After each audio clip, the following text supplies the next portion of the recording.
What's up, everybody? I'm your host, Coach Joe Strong, here with another amazing episode of the Business of Strength podcast, where you can hear the tips, tools, and interviews to turn your passion for strength into a business you can be proud of. Our next big Business of Strength event is going to be Trainer School, January 23rd at Varsity House HQ. This is the one-day blueprint for trainers, business owners, and coaches to transform their training business into a real business that makes profit, that has systems, that has the right people development processes in place. We're going to teach you how we develop our systems, how we run our training protocol, how we calculate and manage capacity, payroll, and income for the on the training floor. We're going to teach you how to sell better, how to market better. We're going to spend the entire day on the training floor going through every system that is revolved around the product of training at Varsity House. We've brought in some heavy hitter guest speakers. Mike Atkinson, trainer to celebrity NBA superstars like LeBron James, and Scott Leach, director of strength and conditioning for the University of Rhode Island and assistant AD, are going to be bringing the goods and showing you how to turn your passion for strength into a real professional business and give you the tips and tools that they've used over the last 20 years to market themselves and become, some of the most sought after coaches in the industry, combined with myself, Dan, and Adam bringing our BOS juice to this a one-day event. It's going to be awesome. So if you're looking to level up your ability to earn and grow your business in 2026 for one day for a couple $100, this will be the best money you spend on yourself.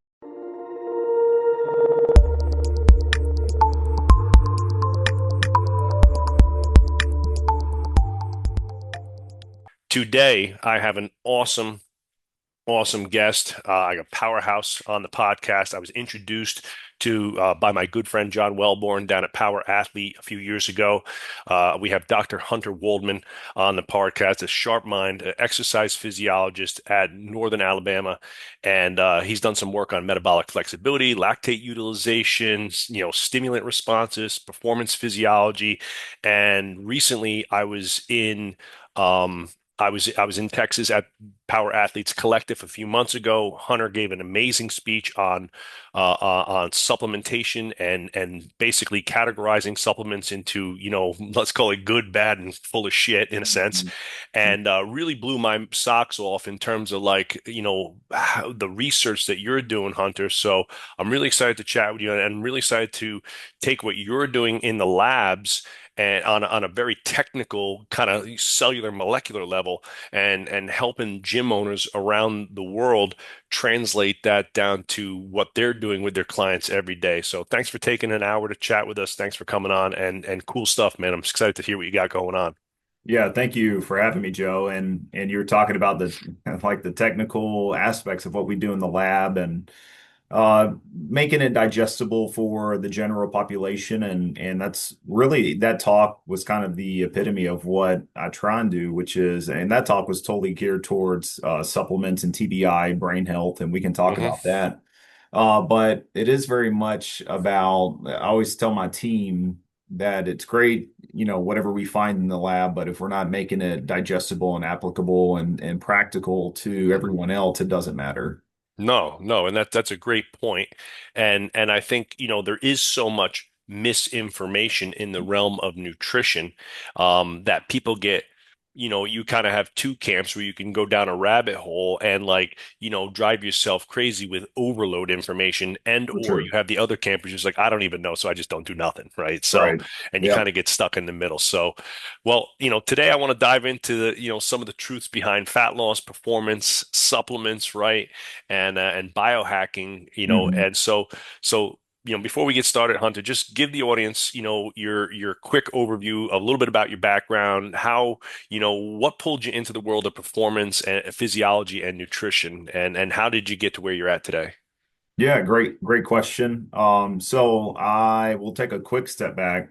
When I was a student in college, I was a college linebacker, actually here at the University of North Alabama. It's a small Division I school, and had a number of concussions, which took me out. I ended Mhm. up to the point where I was like forgetting people, I forgot my mom, like she was at a game, didn't recognize her, and so yeah, so there were some real consequences of of those concussions, and I really started trying to figure out how to optimize brain health and metabolic health. And so that got me into nutrition. And then that really took off from there. And much of my work through my master's and my doctoral training was all aimed at low carbohydrate diets and optimizing Oh, metabolic cool. health. And so the kind of byproduct, I think, if anyone asks you about like a ketogenic diet, is oftentimes it's like there's a clarity and a quickness in terms of cognition. And I found that for myself as well. And next thing I know, I'm thinking everybody should be following a ketogenic diet. And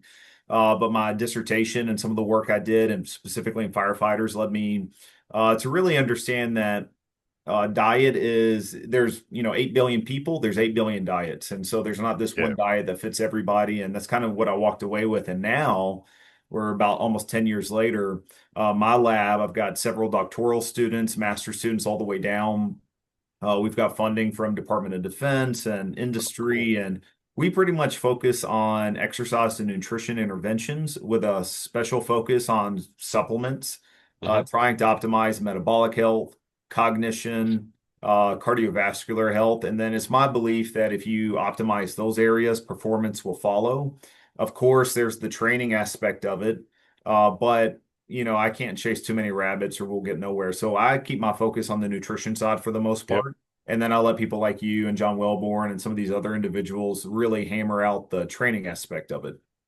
Well, you're one of the few researchers that I've had the pleasure to meet that still kind of like is tied to the real strength world though. And Right. obviously obviously for the listeners here that we'll post this video on YouTube, but you're wearing a big sweatshirt, like, and you're not like you're not John, right? You're not like a Right. 6'5", Yeah. 300 pounder, but you're super Right. fit, strong, right? Athletic, right? Built, and you're Mhm. still into training. So Oh, for sure. how much is, your passion for strength, sports, fitness is, I mean, driving you today? That's still a big part Oh of yeah. the reason why Yeah, I you mean, do I'm a brown belt in Brazilian Jiu-Jitsu. There's obviously a huge performance. I compete at that level. And obviously I played collegiate athletics, and before that I was a competitive or after that a competitive CrossFitter. Our team made it to regionals, and so I've cool. always maintained some level of competition. I Were love you always like the biohacking like supplement nerd out of all your friend circles who was like, Hunter, what do I take? What do I Oh take? yeah. I mean, once people know that That you you know are something. into nutrition, that's all anybody wants to. It's funny because I tell my wife I spend countless hours and I mean, our team pulls in close to 1 million in research funding to study these very specific mechanisms. But then when people pull me off on the street, you know, it's is creatine a steroid? That's the kind of questions I get. And so Yes. it's just funny Yes. Yes. the big gaps there. But yeah, I mean, I'd love to be a resource for people when they come and ask, and because I was that person too when I was getting my feet wet with nutrition and trying to figure out, well, how do I improve my brain health? I didn't know where to start, and when I was looking at all the research and what's out there, it was either low carb or low fat. Calories matter or they don't matter, or all these diets, and now there's even more diets since then, and so it's pretty wild the amount of information that's out there and the number of supplements that are out there. Sure, sure. I mean, you go to a store, it's like I said, there's just walls of different things For now. sure. And Yep. I mean, I have a few questions for you later on, but like Yeah. now we have like nootropics. There's all different, Right. there's brand new classes of what we can all put into a giant bucket called supplementation in some way, Yep. shape, or form. Now we have the peptides, right? There's Right. lots of stuff happening now in the world of biohacking and Yep. performance enhancement. So, before I get into hitting you with some more complex questions, on a broad level, like, obviously there's a huge disconnect between, your level of nutritional science and research and the ground floor of Mhm. the majority of people who are actually working with humans. Let's call it the fitness centers, the Yeah, personal sure. training gyms, the coaches that are on the ground. What's like, if you can, it's hard to put it all in one bucket, but like, what's something that you wish more coaches understood about nutrition, and what's the biggest gap that you see between like, what's real and what's like the cutting edge of nutritional and supplementation versus like what most people are still like stuck in the 80s, 90s and recommending to people today? Yeah, great question. It's a lot to unpack, and I know with the time, so just try and distill this, and then we can go down this further, or we can go down some other rabbit holes. But I think in terms of nutrition, it is again, I was very simple in the beginning in how I thought nutrition was, and then I learned more and it became very complex. And now I think I've learned enough that I realize it's actually pretty simple. And so I tell individuals it is really about it to just dilute it down. It's eat whole foods, single food ingredients or single item ingredients. Hey, everybody, I'm really excited to announce a new partner, Turnkey Coach, a platform built by coaches for coaches that empowers fitness professionals to deliver online coaching with a human touch. Their all in one platform streamlines client connection, programming, payments, community, and progress tracking, and more. And we're loving it so far. It's been amazing. And by far, some of the best customer service that we've ever had with any company we work with. This simply isn't an ad for Turnkey Coach. I've been in conversation with Andrew Jackson, Turnkey Coach's co-founder and chief operating officer, for nearly a year, learning the ins and outs of their approach, the platform's functionality to maximize the coach and the client experience by saving time and maximizing revenue for our gyms specifically, while also improving the quality of the service that our client receives. It was really important to us that we had a all-in-one platform that really brought our training programs to life and made it simple, easy, and effective for our coaches staff to deliver, but also gave our clients a new perspective on their training, their results, the data that they're tracking. After those conversations, it really became clear that Turnkey Coach was the right fit to be the exclusive coaching platform for Varsity House gyms and all of our gyms moving forward to help each location and each coach really maximize their impact in the community. You'll hear more soon about Turnkey Coach and at Business of Strength events and on our podcast. But if you're looking to build a scalable, professional coaching practice with less stress, head to turnkeycoach.coach and check out the free resources available or book a call with a member of their team. You won't regret it. Again, turnkeycoach.coach. That's the platform you want to be using. They're really exceptional at what they're doing, and we can't believe we waited this long to make the switch.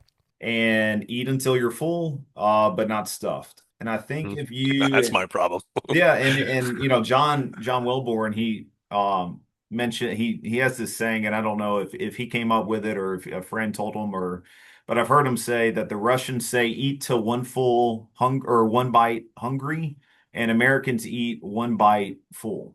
And so I've always thought about that because it is interesting that Americans do think that every time they sit down for a meal, they just have to leave stuffed. Especially when you're paying for it when you go out to a restaurant, A right? hundred Because that's a percent. Yeah. big part of American culture is going out to eat, right? So Yes. that's not Yeah. as common in a lot of other cultures. And you go to Yeah. Europe, And it's like nobody goes out to eat 3, 4 days a week. That just right. doesn't happen. And the serving sizes, I mean, if you look at what a platter, they really Sure. enjoy the community and the taste of food. And here we're very much focused on the quantity of food. I know I can get in that bubble Yes. sometimes if I'm hungry, Sure. but Sure. I've really seen a lot of I just think about it from an evolutionary standpoint that, we didn't have these calorie trackers or macro counters or any of this stuff, until the last 50, 70 years. But humans did really well up until then, and they moved and they slept and they had community and they managed their stress. And from a nutritional standpoint, it was very unprocessed for the most part. Sure.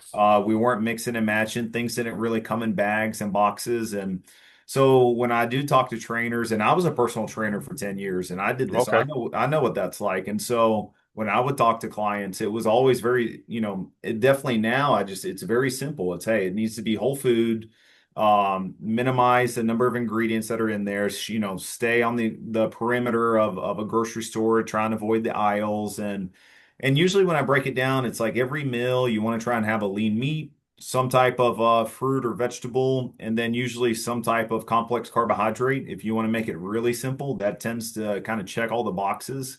And of course, and then like I said, there's 8 billion people, 8 billion different diets, because each person, you may have to tweak a thing here or there. You may do better on low fat, I may do better on low carbohydrate, but it's really hard to paint nutrition with like this broad brush other than what I Sure. just mentioned. Yeah, yeah, I think that makes a lot of sense, and it goes in line.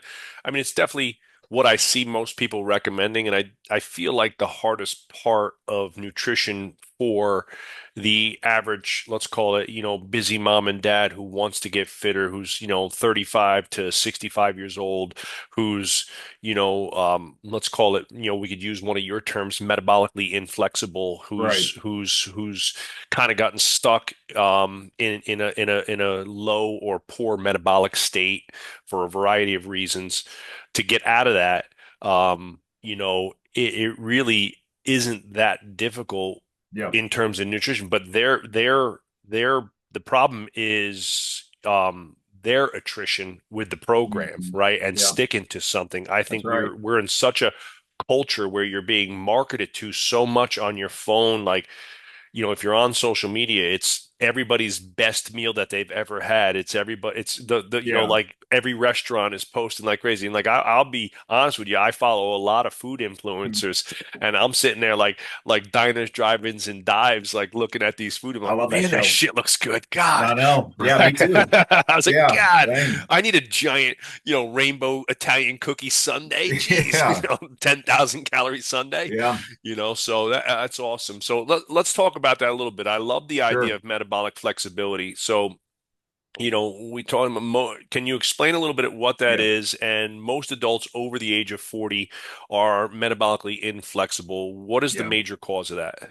Yeah, great question. So metabolic flexibility, just for short, I call it MetFlex. It's a it's a term that essentially states that a healthy human being should be able to utilize or burn fat, their body fat, given certain stimuli, and we can talk about what that is. And then there are other instances where they should be able to burn primarily carbohydrate. Now that all reflects the mitochondria, what people might be aware of, the powerhouse of the cell. Much of that fat and carbohydrate burning takes place at the mitochondria. So if there's any type of dysfunction in that paradigm, it's the mitochondria that are dysfunctional. And it's my belief that most diseases, chronic diseases, and inflammation stem from dysfunctional mitochondria. So the big problem in the Western world, in America, is that we have metabolically inflexible individuals, which means that they aren't able to readily access body fat to Mm, burn.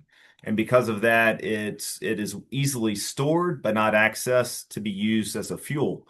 And you primarily use fat during low intensity exercise or at rest. So think like it's when you're sleeping, your sure. body is running off body fat to fuel all the Yep. processes that take place in. Right now, body fat should be fueling, unless we just had a big meal, body fat is what's fueling this conversation. And if me and you get up and go for a walk or even a jog or extended exercise, a long period of exercise, it is primarily body fat that fuels that. And Hmm. so one of the things that we see in most Americans, especially as they age, is those mitochondria becomes dysfunctional. Hmm. They're not able to access fat, and so they rely on sugar essentially. And so Hmm. that's an issue because then we start to see pre-diabetes and diabetes take over. We start to see heart disease, atherosclerosis.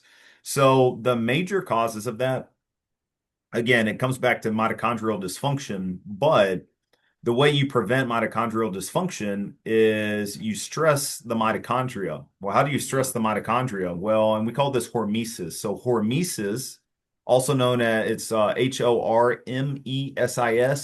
Hmm. also known as a hormetic stressor, Hmm. means that we know that stress, too little stress is not good and too much stress is not good, but there's eustress, which is Sure. there's a beneficial stress. And so stress to the mitochondria is exercise, both resistance training and aerobic exercise, um, caloric restriction at periods. So whether Sure. that's Like fasting, autophagy, yeah, fasting, things like that. that's Yep. right. And there's something known as mitophagy, which is so people think of autophagy as cell death or cell recycling, and then there's Hmm. apoptosis. But Yep. mitophagy is the recycling of old dysfunctional mitochondria. So we can make, and what happens is the cell will take that old mitochondria and make new mitochondria out of it.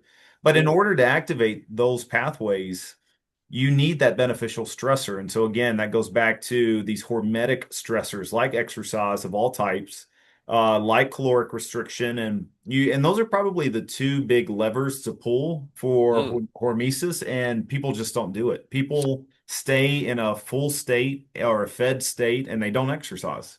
You mentioned basically utilize the mitochondria get stuck in a situation where they're utilizing sugar primarily That's for right. fuel.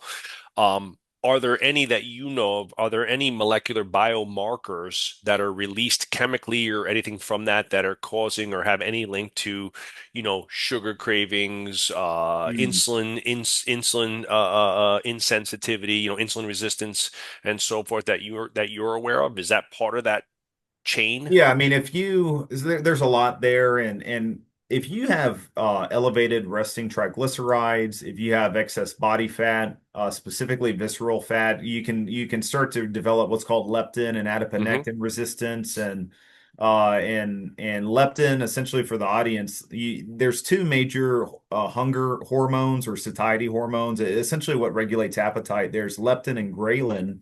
Hmm. Leptin tells the brain when you're full. Ghrelin tells the brain when you're hungry.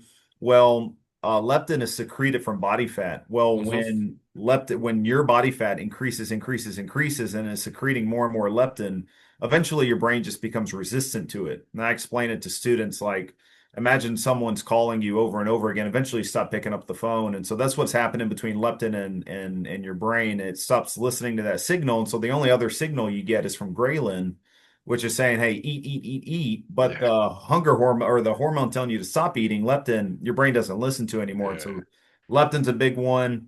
LDL cholesterol elevation's a big one. Yes. But in terms of like getting deeper on that, like molecular biomarkers, I wouldn't say molecular, but one of the things that happens is when the mitochondria become dysfunctional, they produce something called ceramides, and these ceramides come in, and the transporters that bring fat into the mitochondria, these ceramides just totally shut those pathways down. Mm. So something known as carnitine acetyltransferase, big fancy term for this Yep. Yep. Yep. transportation system, but anyways, yeah. So, and high levels of blood glucose can elevate and exacerbate these issues. And so, but I always tell individuals, some of the easiest, you don't even have to get molecular. Just Yeah. just look at your VO2 max. Yeah. Look at your VO2 max, look at your muscle mass. How much muscle mass to body fat do we have? A great indicator of that, what's called your fat-free mass index. Hmm. That's a great marker to look at, but also easy markers like your triglyceride levels. Hmm. If you have functional mitochondria and are metabolically flexible, your triglyceride levels should easily fall under 100 to 120. I think the cutoff, like for optimal, is 150, but Hmm. what I've seen in my research is people that are metabolically flexible tend to fall under about 100, to be honest, Hmm. milligrams per deciliter. So anyways, triglycerides are an excellent indicator. That's the fat in the blood. Excellent Yep. indicator of if those mitochondria are functional or not. Well, that brings up a great point too, because there's so much stuff happening right now. Like obviously, like like Dr. Peter Attia was on Hmm. 60 Minutes not too long ago. There's Right. been a huge like uptick between him and some of these other more like let's call it, social media famous biohackers. Yep. Hunter has no social media, so he's like an Yeah. enigma down there hiding out in Alabama. Yep. And but so if you're somebody who naturally has higher or not unnaturally who has higher body fat, higher triglycerides, how prevalent is zone 2 training? And is that a way to improve metabolic flexibility over time and reduce those triglycerides? Can somebody who has high triglycerides make a recovery from that Yeah. through exercise? Yeah, great question. Everything I've talked about is easily reversible with exercise. Exercise is by far and Peter Attia in his book on longevity, Outlive, yeah, yeah, Outlive. I mean, he yep. talks about, I think his approach to nutrition is also my approach, which is, I think nutrition, there's a huge focus on it in the world, I guess, and for good reason, but I think the strongest, most effective lever you can pull for metabolic health and longevity is definitely exercise. Yep. And so everything I've talked about, you can easily reverse with exercise. And in terms of zone two, I got interviewed by Nat Geo, I think it was last year on zone two exercise. And it's funny because there's so much, it's so popular And there's always, the catchy term that comes out. And what I'll say is there's not actually much research to support zone two specifically Hmm. as outperforming other types of aerobic type exercise. In fact, the weight of the evidence actually supports higher intensity exercise, but it's actually pretty tough to get your But typical zone person. two is easier to get people Oh, to it's do. so easy. Yeah, I mean, Yeah. telling somebody to Go go for a for a ruck walk for an hour and you're yeah, good. or and get your 10,000 steps. It's like, yeah, hey, if you can do that, that's great. But doing a couple sets of sprints, and the research is very clear on that, that you Yes. take individuals who do 6 sets of 10 sprints through the day, 10 seconds. So yeah, it's like 4 to 6 sets, 10 to 12 sets, 10 seconds of those sprints. So not much sprinting at all. And a lot of times they'll have them sprint up and down these steps where their offices are located at.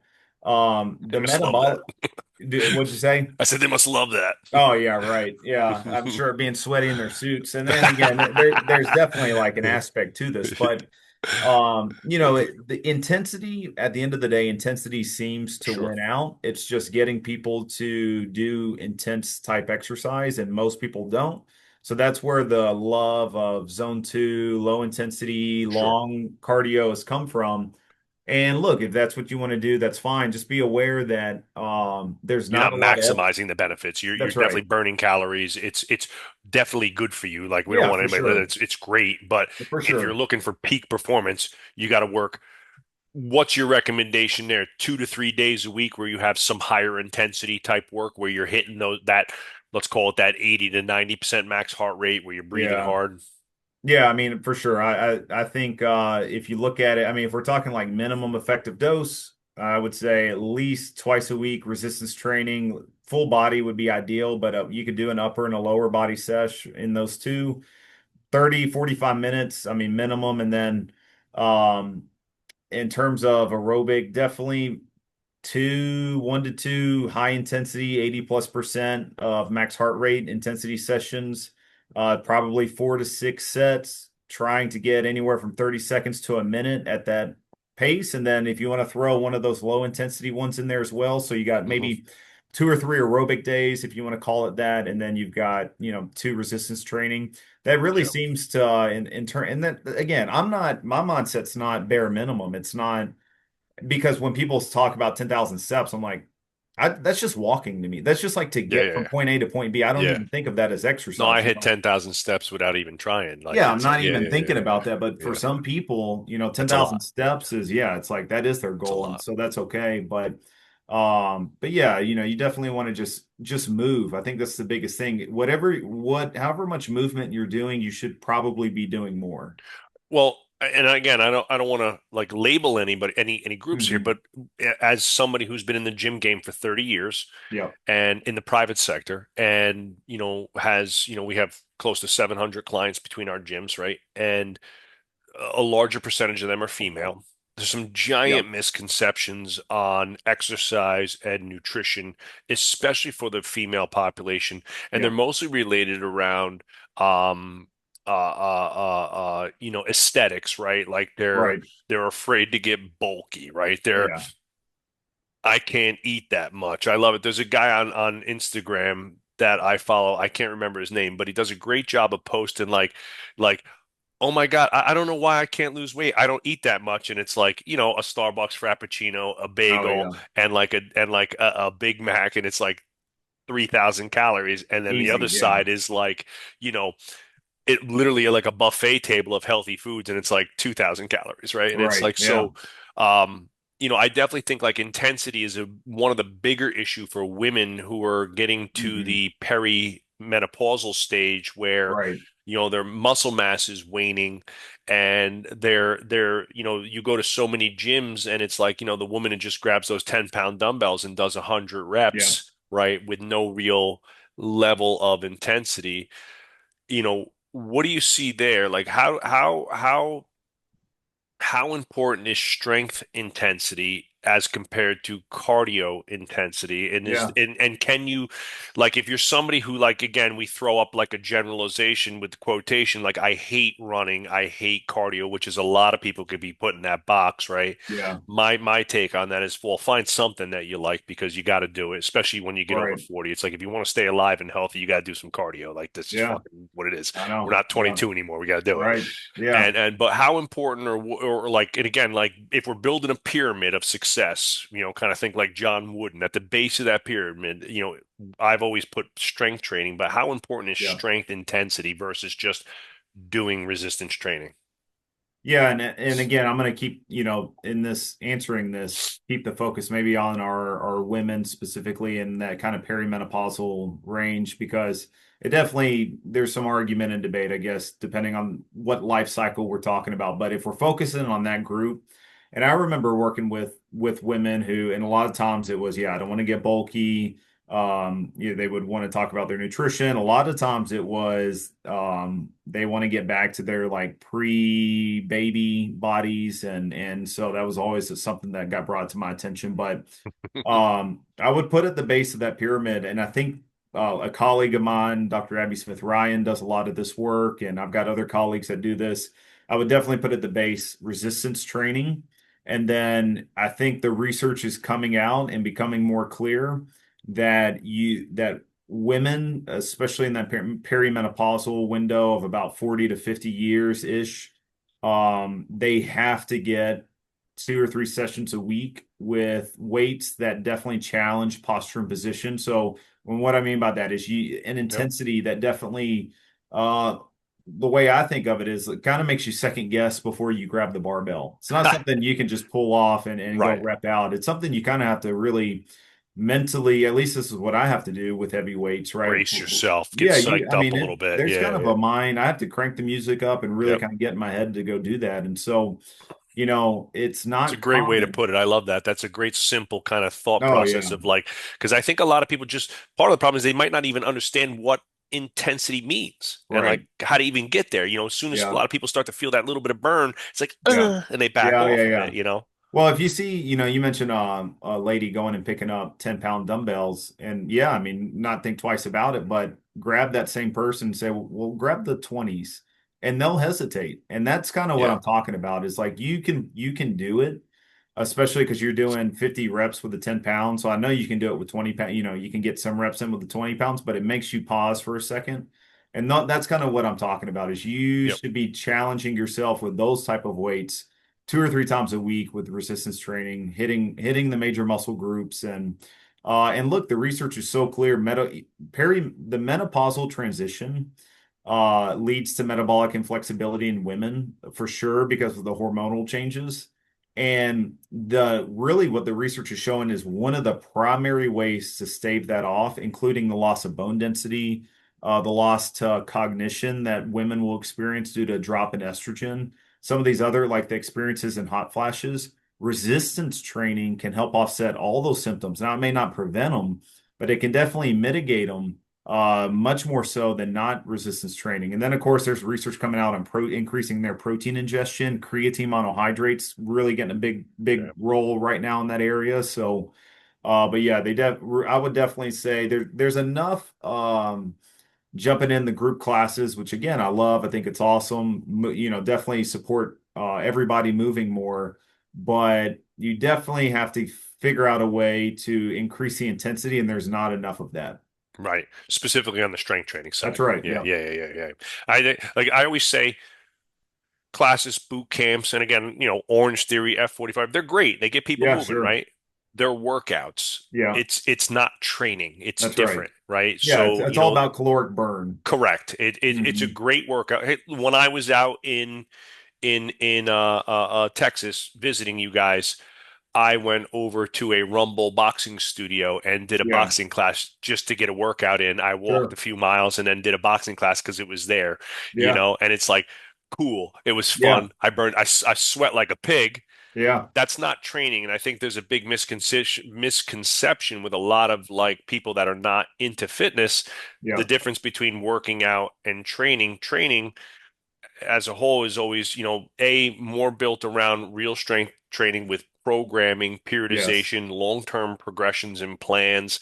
And, like when people come to our gyms, it's, hey, you're not here for a workout or a gym membership. You're Mhm. hiring an expert coach to build a program, a training program, and progress you for the next, 6 months, 6 years, decade Oh yeah. plus Yeah. to a lifelong set of goals that we just keep, dangling Yeah. a new carrot out, right? And then like, Yep. oh, that I never thought of. I just thought we're just working out. It's like, well, like yes, it is working out in the Right. in the in the blank scheme of things, but when we're talking about training, right, like you said, we're gonna crank the music. We're gonna get a little dirty. Yeah. We're gonna have to, make some introspective decisions about ourselves, Yeah, right? Where for it's like, all sure. right, I got 500 pounds on a deadlift bar. It's like, oh man, Yeah. why do I do this to myself? Type thought Yeah. process, right? And Right. so, but I think that that does so many things outside of the actual physical aspect of fitness. I think, again, and you've seen it as a lifelong athlete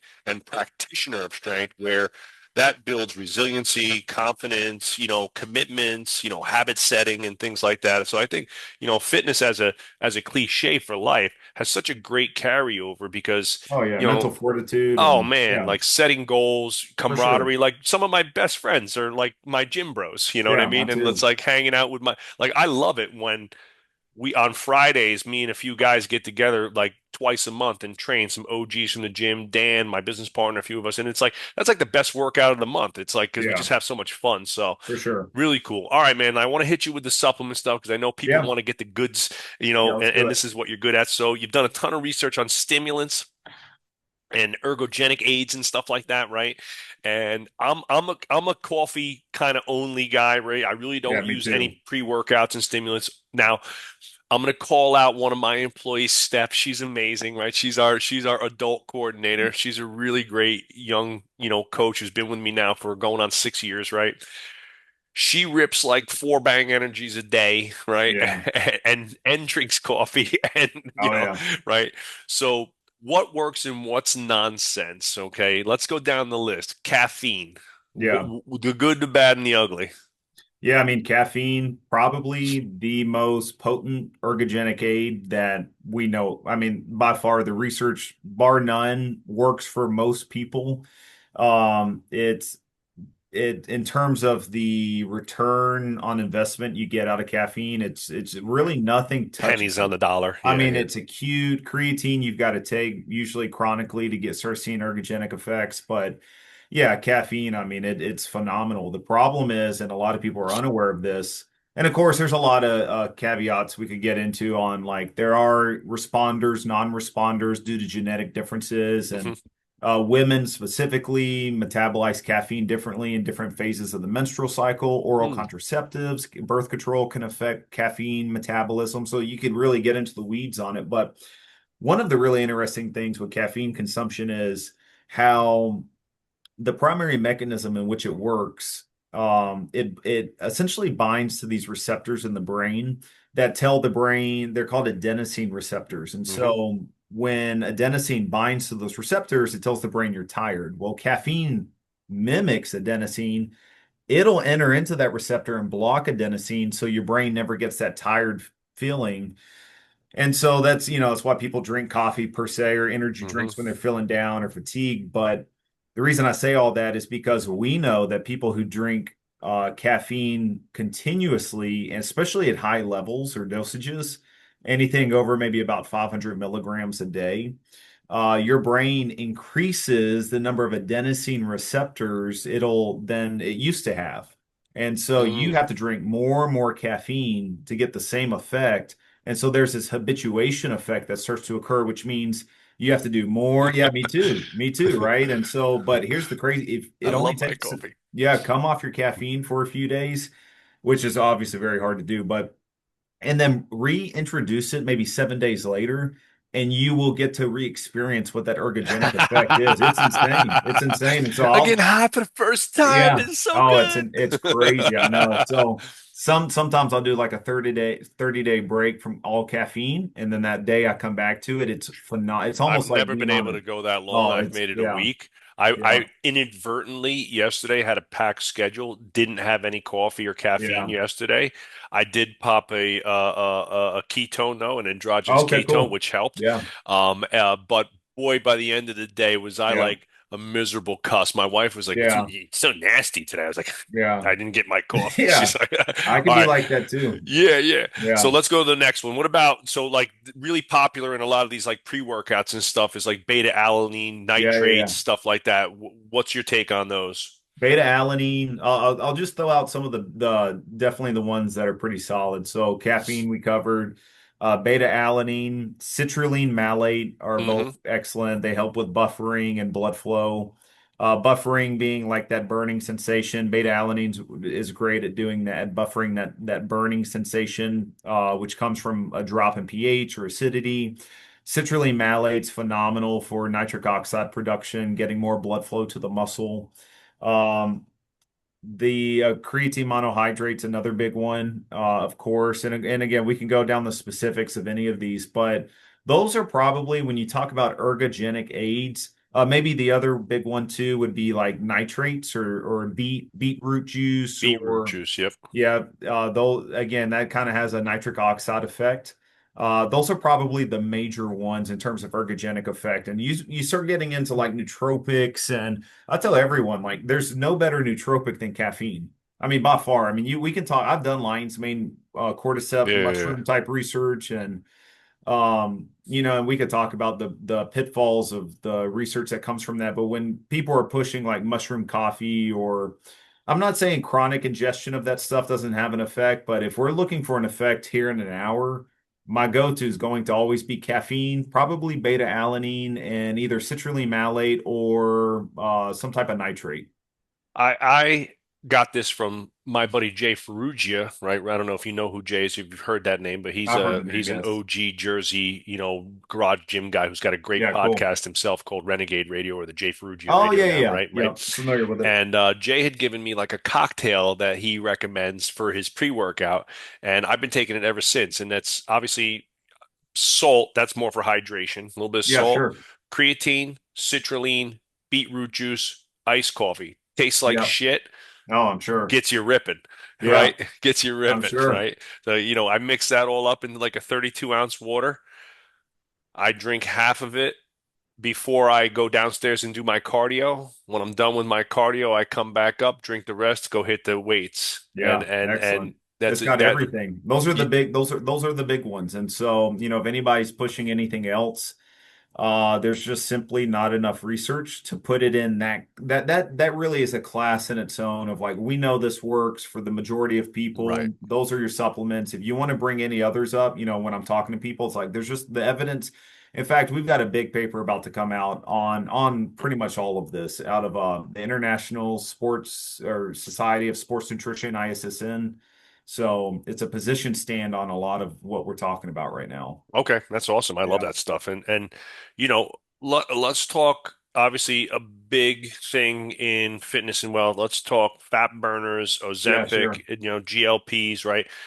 Back in the day, I'm a little older than you, but like back in the Mhm. day, used to be able to go to like the 7-Eleven and get like the Stacker 2s, the Yellow Yeah, Jackets, ephedrine. the ECA stack. Remember that one Yeah, back? The right. ephedra caffeine and Yeah, aspirin. That shit got you sent you to the moon. You didn't sleep yeah. for days, right?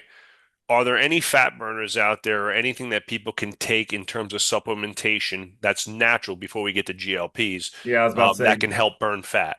yeah. So, and GLPs, I mean, it's hard to even put that in a quote unquote fat burning because that's really it's an appetite suppressant for the most part. And of course, Yes. what comes with that, some loss of muscle mass. But again, it's not a fun one, but it's really hard to get away from caffeine as a thermogenic. I mean, caffeine's a phenomenal thermogenic, and it just about it used to be thought that the primary way caffeine worked was fat burning. And because they were unaware of its other mechanisms, and the other ways it worked. And so we know that it's a potent fat burner, but green tea Sure. extract is a great one. Is that base now? I've always thought, and correct me if I'm wrong, Hunter. Is that just a derivative of of a caffeine, though? Isn't that? Yeah, so there's something known as like chlorogenic acid. It's which is there's something also in there, EGCA. These are antioxidants that essentially help the mitochondria function a little better. So it's got the caffeine aspect. It's also got antioxidants to really stabilize the mitochondria and make it maybe a little more efficient. But in terms of, would you pick up on those differences in if you took caffeine versus green tea? Probably not, but it is an option for people that maybe don't like caffeine from other sources. Green tea is a good option, but um, yeah, I mean it's hard to really get into any. Ephedrine's not, I don't think, legal anymore, so that No, right no. that would have been That one, shit but worked though, boy. oh yeah, for sure. And then Yeah. yeah, those are probably Till the people started dropping dead and having heart attacks and shit yeah, well, like that was that, Jack 3D, the old Oh school my stuff God. too. I know. It's crazy what used to be allowed back in the day, Oh but my God. We I had know. quick sidebar funny story. We had a kid, Ethan, Easy E. He listens to all the podcasts. So Easy E, Cool. you're the man. He's the skinniest legs to ever deadlift 500 pounds in my gym. They were Hey, like that's he awesome. looked like an apple with two toothpicks sticking out of him, right? But he built himself up, wound up playing college ball, Yeah, at cool. Allegheny State, wound up playing some arena ball. So he's a great kid, right? Now he's an insurance salesman, right? Nice. And one day, one day we're working out and he's like pop buzzing, Yeah. sweating. We didn't even start yet. Like we barely did a dynamic. I'm like, E, what's wrong? He's like, C4, coach. Right? Oh Like yeah, C I yeah. was like, I was like, you all right, dude? I was like, yo, I was like, you got go drink some water. Walk 2 laps around the building. I was like, I was like, you gotta come back in and chill the fuck out a little bit. I don't want Yeah, you dying of a heart attack in for here. I sure. was like, how many scoops do you take? Four scoops, coach. I was like, Yeah. Jesus Christ, brother. I was like, you Yeah. just ate like 1,200 milligrams of caffeine. You could literally Yeah. die. Like, what's wrong with you? All the old pre-workouts, nothing real like old Oh, NO Explode, Jack explode. Yeah. 3D. I mean, they don't make, I just can't find them like I used to take the Super oh Pump yeah, me 250. too. Yeah, yeah. Yeah, I mean those were the goes I miss far those, man. oh yeah, I miss same. those. If you were like Same. tired, you were coming home from work and you got to get to the gym, you take one of those. I mean, it's like I fucking know. Yeah, snorting an it's eight ball, go like fucking time. Yeah, for right to sure. the moon. For sure. Oh my God. So, you know, talk to me about the GLPs. It's the biggest fucking thing in the gym Yeah, industry. When I talk, when in all of my mastermind groups, in my gyms, and out of the hundreds of gym owners that we communicate with, um, in a yearly basis, it has become the standard protocol for any woman over the age of 40 who wants to lose weight, whether yeah, they absolutely need it and have obesity, or they're just, a little heavy and I don't want to say don't want to put the work in, but want an easier pathway. yeah. Um, give me what it is and what it does, but how do we prevent? I mean, the biggest thing that I think women are forgetting is the loss of muscle mass and how mission critical muscle mass is when we get to the 65, 70-year-old range and how hard it is to get it back at that point, right? So like if Yeah. if your vanity gets to you in your 40s and 50s and you GLP it for 15 years, are these women putting themselves in a really severe situation when they get to 65, 70, Yeah. 75? Give me your take on this phenomenon, which is going to be the first $1 trillion, Oh, drug for on planet sure. Earth. Yeah. Yeah, it's fun. It's crazy too because they discovered this in like salamanders, the GLP-1 and peptide. But essentially GLP-1 is a glucagon like peptide 1. Your pancreas releases insulin and glucagon. Glucagon has a number of roles that it plays, but one of the glucagon like peptide, it really was born out of this giant increase in peptide research interest that has come Hmm. out in the last 5 or so years. And GLP-1s essentially act in a way. Now there's several classes of them.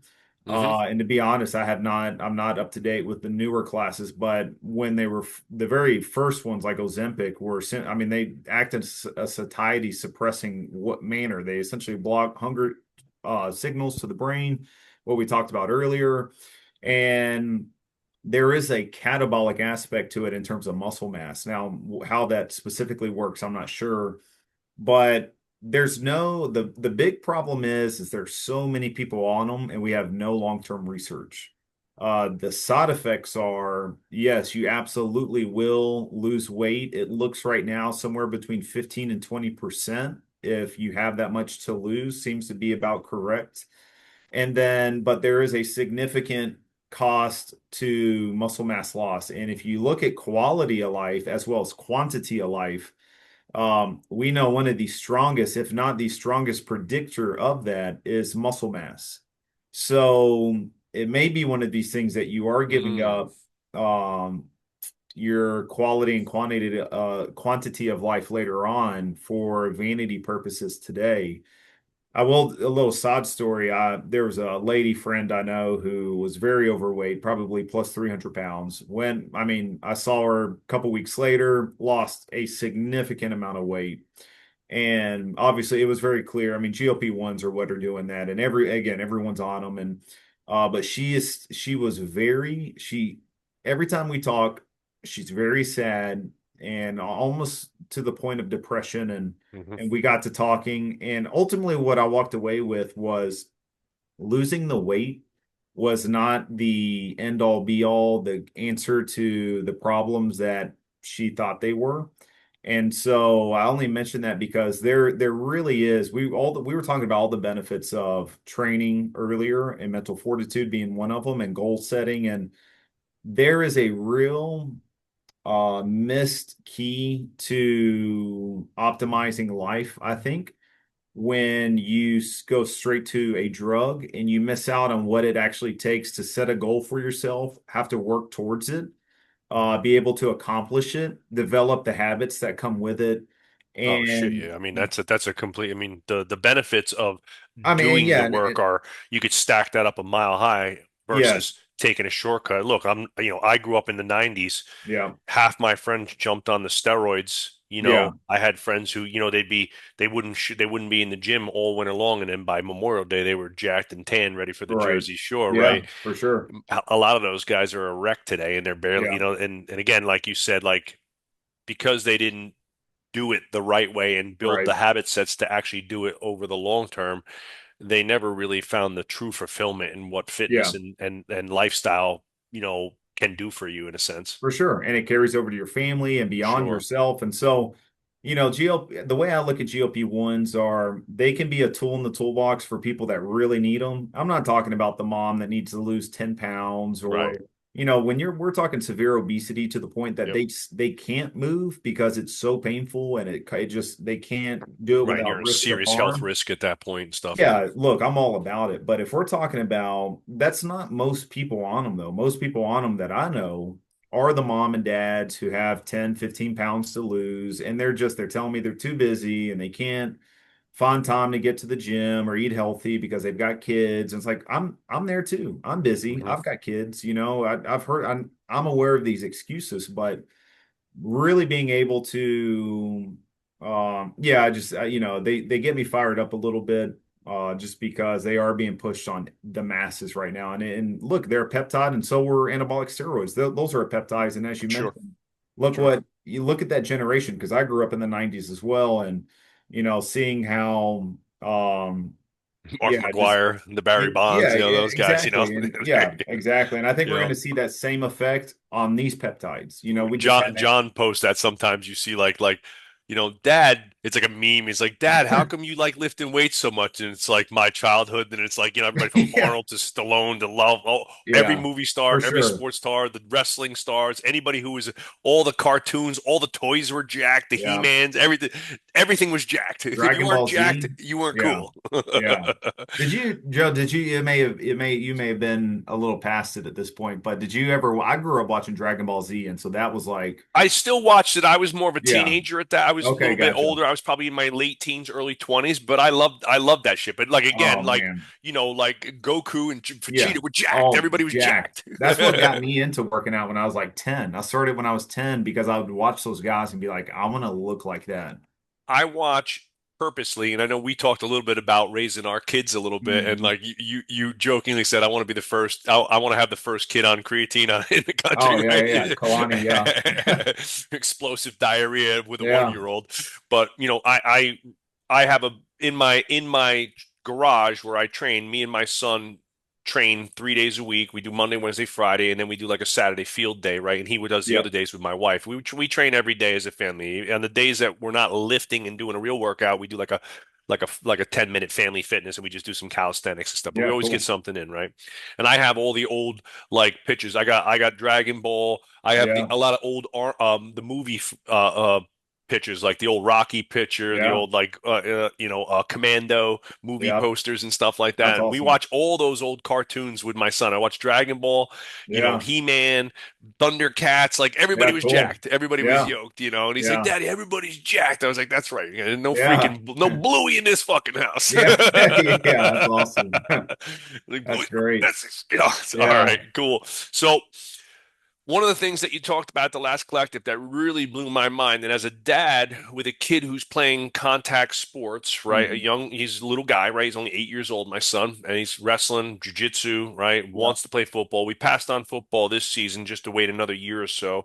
yeah, I'm trying to kind of kick the can on football till he's 10, right? But yeah. I think that's but smart. but he's really been asking, right? You talked a little bit about things to prevent and or lessen the degree of cognitive damage for concussions, head Yeah, injuries, things like that.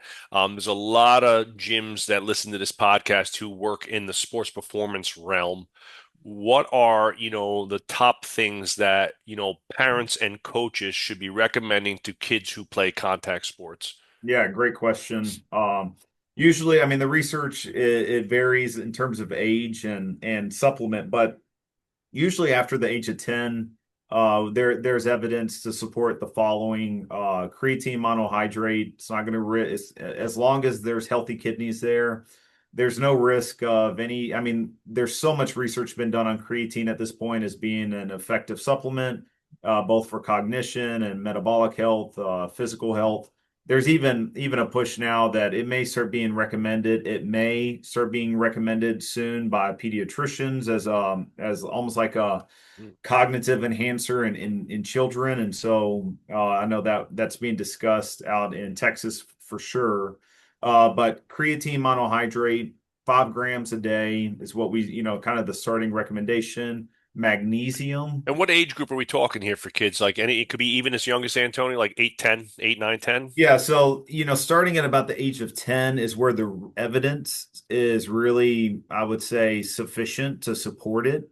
Mm-hmm. However, just speaking for myself, everybody has to make this decision, but I believe I'm such a strong believer in creatine monohydrate for a number of reasons that my daughter Kalani's 1.5. When she turns, I told you I had played around with some small doses, and it does have a little bit, depending on body size, there's a little bit of GI distress. Well, that came with blowouts in her diaper. So, Got we yelled got, at by your wife, didn't you? yeah, No, I'm it was not good. So, but when she's a little older, 2, 3, I'm definitely going to start just slowly introducing it. Um, you got the our daughter's not a science yeah, experiment. that's right. Yeah, that's right. Well, what's the purpose of having a daughter? Well, I'm Right, just kidding, right. but We're um, gonna develop a metahuman. Let's go. yeah, that's the plan before AI. So, but yeah, usually the weight of evidence is pretty sufficient at the age of 10 and up. So, Okay. creatine Yep. monohydrate, oral magnesium, is a great one, a chelated form. Hmm. So it's chelated magnesium just means it's bound to like an amino acid. So like glycinate, And lysine. for people that may not know, that helps it get through the gut, right? That's That's what helps right. it get That's through the right. It gut, helps it right? transport Yep. over because these are all for people who are listening. Creatine monohydrate, magnesium. These are minerals and nutrients that are stored in the brain that the moment any type of brain damage occurs are pretty much immediately depleted. And we think really the negative aspects of like head trauma is the inflammation that takes place after. And Mm. so once those nutrients are depleted, we really see an uptick in inflammation. And so the idea is if we can prevent that inflammation from occurring or at least mitigate it, the damage from any type of head trauma can be mostly reduced. And by the way, for those listening, a concussion is no longer what we used to think of. Like when I was playing football, I started at 4, ended when I was 21. But concussions were like you black out, you wake up, you've got a headache, you can't see bright Right, lights, right. It right? doesn't But have to be that. It doesn't no, have to no, be now that. we know it's like if you get a buzz, like a ringing in the ears or like a stinger in the neck, what we used to call it, Yep. I that's had a like 40 of those. well, that's what I was gonna say. That I was like, oh, that was every practice, Yeah. that I had. So, Oh, 'cause, every yeah, time I tackled somebody on my right side, I got a nasty you like, get a and stinger. Yeah, that's a nerve, could be a spinal cord stretch injury, which is the yeah, same thing as a concussion to the brain, but a yeah. concussion to your spinal cord. That's right. We call them subconcussive impacts. Hmm. Soccer, notorious for Yep. it because they headbutt the ball, and those are very well documented as subconcussive impacts that, What's gonna happen with this fucking professional slapping shit where they just knock oh, each other dude, out? It's the most that's ridiculous shit crazy. I've ever seen. I can't even watch it. I mean, it's just, It drives yeah, me crazy. I'm watching. it's I'm like, dude, all right, like, this has nothing to do with what we're talking about. We so stand across silly. the desk from each other, and I fucking slap you as hard as I Yeah. can. The likelihood of you getting knocked out is like a 9 or a 10, Oh, for sure. and the likelihood that you're gonna have a fucked up brain, skull, neck Yeah. for the next decade is like 100, right? It's like Jesus Yeah, I think, Christ. and it's interesting because people think it's a sign of toughness Oh my to God. stand up there, but the truth is that when people black out, it's not that the individual was weak; it's that the brain of that person's brain decided, yeah, hey, I got We're to gonna shut it protect this off. person, so I'm shutting this person off. That's what's happening. It's like a So reboot of your computer in a sense, 100%. That's right. So creatine and magnesium, two big ones, chelated magnesium. And then I'm a big proponent of omega 3s like fish Hmm. oil.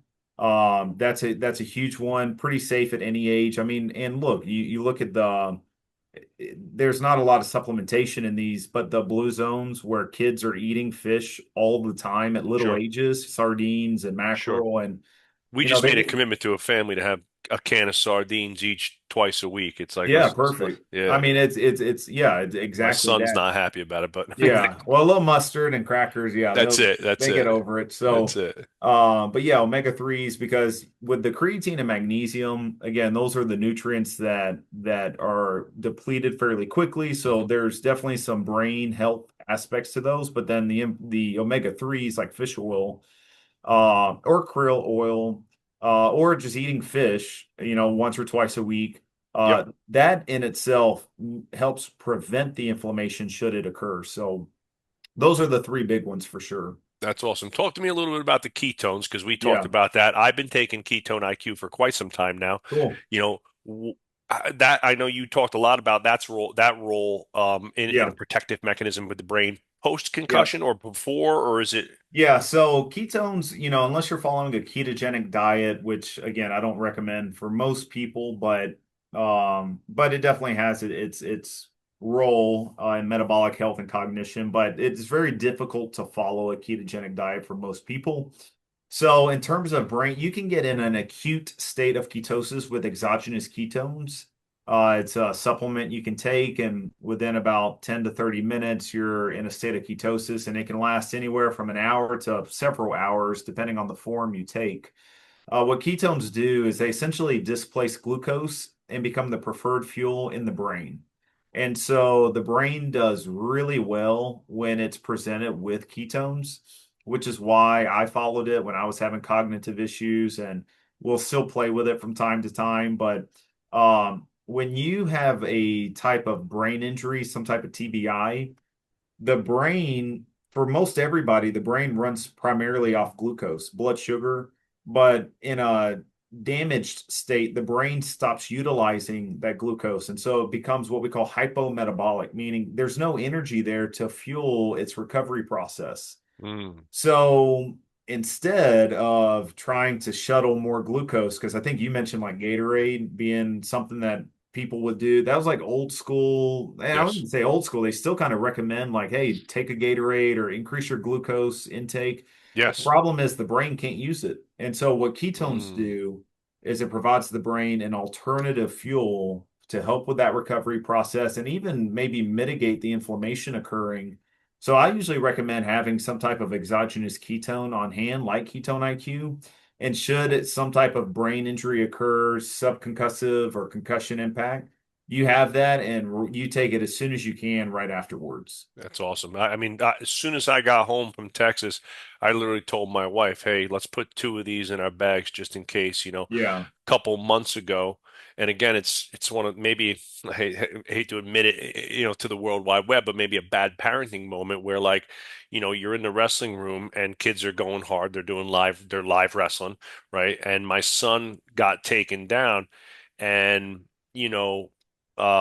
hit his head on the mat, like kind of went backwards and hit his head on the mat. And he was wearing the wrestling gear, but they don't have any posterior protection on a wrestling. Yeah. It's really just to cover the ears from getting smashed up. And I didn't even think about it at all, right? That there could have been the possibility of a minor head issue. And he was a little like lethargic. And the next morning, he woke up like feeling like his tummy was upset and stuff like that. Yeah. And he was feeling a little sick. And I completely like, fucking toughen up, dude. Like it's Yeah. time to Right. get your jump rope. We're working Yeah. out, right? Like, and that's it, right? And then, getting on this podcast, I was taking some notes and I'm thinking back of some things that we wanted to talk about. And I'm like, you know what? I was like, you're a real piece of shit, Dad. Mm. I was like, you probably, I was like, that probably dinged himself a little bit, rattled Yeah. his brain. And at that moment, like I said, I went home and was like, hey, man, like, wrestling's a tough sport, like, even with these little kids. Yeah. And so I think, like, again, the creatine supplementation, we started that immediately too when we got home, right? Small, Yeah. I'm Cool. on like maybe 3 grams right now because of the tolerance issues. We're just trying to like build it up a little Yeah. bit. He's been taking magnesium and fish oil, but the ketones are something that we're going to keep on us. And I don't want to Yeah. keep it as Cool. as a dad who knows now, and like obviously, like I look at myself like, dude, like you got to be better than that. And Yeah. Yeah. Yeah. I got to carry the ketones with me as a protective Yeah. aid. Cool. So it's Yeah. Me awesome. too. I do it as well. So, Yeah, yeah. All right, I got a couple heavy hitters. I got just a couple rapid fires, and then we'll all wrap right. it up, man. This is great. So, and you could just give me like a thumbs up, thumbs down, like shit, good, no Yeah. good, Cool. no good. I just want to kind of Yeah. like fasted cardio, myth or fact. Yeah. I think it works fasted or fed. I mean, but if you think it works better than in a fed state, the research doesn't support it. What about fasted cardio with caffeine? Yeah, that's probably a heavy hitter right there for sure. Because without food on the stomach, caffeine's not. It gets to the bloodstream quicker. You get the metabolic response, the thermogenic response. So that probably I haven't seen the research on it, but fasted with caffeine probably better than fed with caffeine. Great. Okay. Keto for athletes, you kind of talked about. You said not really the best recommendation. Yeah, correct. Great. Carbs late at night, is that what's been making people fat? That's not an issue. Oh. Zone 5 conditioning, undervalued or overvalued? Definitely undervalued. Great. Cold plunges, myth or Instagram like bullshit. Oh man, we're doing a lot of that research now. I think that's to be determined, but I will say I do it for mental fortitude, if no other reason. I just Just went to and jumped torture in the yourself. creek yesterday. Yeah. I got the lake, right? I was like, Yeah. maybe I'll jump in, It's tough right? to do. Yeah. Yeah. Collagen protein, like all the hype or decent. Yeah. I think for recovery, specifically like ligament tendon issues and maybe for metabolic health, I think it's definitely for that. For performance, not at all. Not at all. Great. Awesome. Um, what about, what about a big one that I get, multivitamins, because you hear a lot about multivitamins. A lot of them are trash, some of them are good. What about Yeah. multivitamins? Yeah, I mean, the evidence is pretty clear. Either there's a null effect or a positive effect, but almost never a negative effect. So I usually recommend them as a maybe it'll work, maybe it Like won't, check but the box that's type right. Yeah, it's deal. better than nothing. So Awesome, awesome. Hunter, this was great. I have yeah, literally appreciate I it, I Joe. could ask 50 more questions. We have to get you on again. Yeah, Tell us a little, tell the audience where they can get more information, access to maybe some of your research. How could they yeah, sure. communicate with you if they have questions? Yeah, I mean, you can email me, hswaldman@una.edu. Just you could search Hunter Waldman and my stuff all pops up. If you want to read my research, it's on Google Scholar. Again, you can type my name in.